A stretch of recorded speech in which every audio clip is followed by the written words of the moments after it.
Assalamualaikum warahmatullahi wabarakatuh. Hari ini kami dari kelompok 11 yang beranggotakan saya sendiri Jamilah NIM 20612011028 dan Mas Uji Pamungkas NIM 20612011038 yang akan mempresentasikan makalah yang berjudul Manajemen Rantai Pasokan atau Supply Chain Management. Supply Chain Management merupakan suatu disiplin ilmu yang relatif baru. Supply chain management dapat didefinisikan sebagai sekumpulan aktivitas dalam bentuk entitas atau fasilitas yang terlibat dalam proses transformasi dan distribusi barang mulai dari bahan baku paling awal dari alam sampai produk jadi pada konsumen akhir. Dalam supply chain management ada beberapa pemain utama yang perusahaan mempunyai kepentingan yang sama, yaitu 1. Supplies, 2. Manufaktur, 3. Distribution, 4. Retail outlet, dan yang kelima customers. Ada 3 macam hal yang harus dikelola dalam supply chain management, yaitu aliran barang dari hulu ke hilir, contohnya bahan baku yang dikirim dari supplies ke pabrik, setelah produksi selesai dikirim ke distributor, pengecer, kemudian ke pemakai akhir. Aliran uang dan sejenisnya yang mengalir dari hilir ke hulu, dan aliran informasi yang bisa terjadi dari hulu ke hilir atau sebaliknya. Perkembangan SCM atau Supply Chain Management. 1. Tuntutan konsumen yang semakin kritis. 2. Infrastruktur telekomunikasi, informasi, transportasi, dan perbankan yang semakin canggih memungkinkan berkembangnya model baru dalam aliran material atau produk. 3. Daur hidup produk sangat pendek seiring dengan perubahan-perubahan yang terjadi dalam lingkungan pasar. Dan yang keempat, kesadaran konsumen akan pentingnya aspek sosial dan lingkungan dalam kehidupan menuntut industri manufaktur memasukkan konsep-konsep ramah lingkungan mulai dari proses perancangan, proses produksi maupun proses distribusinya. Kualitas produk. Kualitas adalah totalitas bentuk dan karakteristik barang atau jasa yang menunjukkan kemampuannya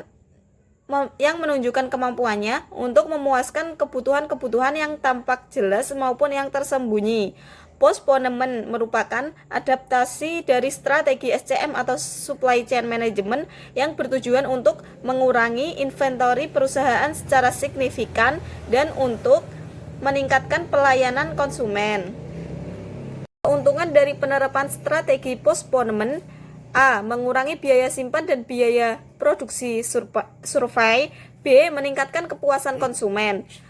Tantangan dalam penerapan strategi postponement menurut Syagian 2004, tantangannya adalah sulitnya meluruskan secara organisasional, alokasi waktu dikonsumsi terlalu banyak pada manajemen time, dan perubahan yang sulit.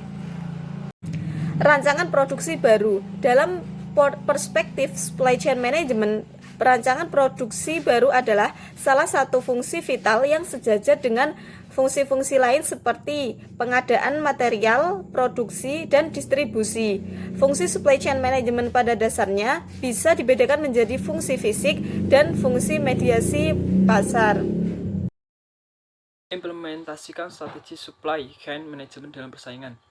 Strategi dalam supply chain management keputusan yang diambil oleh suatu perusahaan untuk memenangkan persaingan di dunia pasar adalah: yang pertama yaitu pendirian pabrik baru, yang kedua penambahan kapasitas produksi, yang ketiga penggabungan dua fasilitas produksi, yang keempat perancangan produk baru, yang kelima pengalihan tanggung jawab pengelolaan persediaan ke supplier, yang keenam yaitu pengangguran jumlah supplier, pengurangan jumlah supplier, dan yang terakhir yang ketujuh yaitu pemberlakuan sistem pengendalian kualitas yang baru.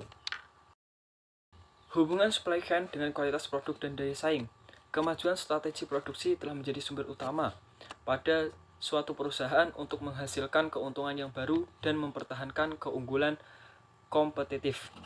Tidak hanya produktivitas untuk menunjang kepuasan konsumen dalam bersaing di pasar, tetapi kualitaslah yang dicari oleh konsumen dan menjadi bekal untuk bersaing di pasar. Karena konsumen sudah bisa membedakan mana produk yang berkualitas, mana yang tidak. Jika kualitas suatu produk itu bagus atau sesuai dengan kebutuhan pelanggan dengan biaya yang murah, maka produktivitas pun akan meningkat dan pastinya keuntungan juga ikut meningkat. Secara otomatis, jika produk yang dihasilkan sesuai dengan keinginan pelanggan, maka akan memenangkan persaingan pangan pasar. Postponement dalam supply chain. Zin DKK tahun 1988 menerangkan bahwa terdapat perbedaan pada tipe postponement yang bisa dieksekusi ke dalam supply chain, dan hal itu termasuk pelabelan, pengemasan, perakitan, proses manufaktur atau dari postponement dan waktu postponement. Lee DKK 1993 menyatakan bahwa postponement meningkatkan fleksibel perusahaan untuk merespon permintaan dalam perubahan permintaan dari segmen pasar yang berbeda. Dalam penerapan strategi postponement ini dapat membantu perusahaan dalam meningkatkan level of customization, pengurangan lead time, dan menekan biaya persediaan serendah mungkin. Dengan rancangan produk dengan daya saing untuk bisa menghasilkan produk khas, khususnya produk industri yang memiliki nilai komersial tinggi, maka diperlukan serangkaian kegiatan berupa perancangan dan pengembangan produk, yaitu mulai dari tahap menggali ide atau gagasan tentang fungsi-fungsi yang dibutuhkan, dilanjutkan dengan tahapan pengembangan konsep, perancangan sistem, dan detail, pembuatan properti, evaluasi dan pengujian atau baik uji kelayakan teknis maupun kelayakan komersial, dan berakhir dengan tahapan pendistribusian. Ada dua macam sifat rancangan yang harus dikerjakan secara terintegrasi di dalam, yaitu berupa rancangan teknik atau rekayasa, dan rencana industrial. Ya, sekian presentasi dari kelompok kami. Jika terdapat pertanyaan atau ada item-item yang kurang paham, silakan nanti bertanya ketika presentasi nanti. Kurang lebihnya kami dari kelompok 11 meminta maaf yang sebesar-besarnya. Wassalamualaikum warahmatullahi wabarakatuh.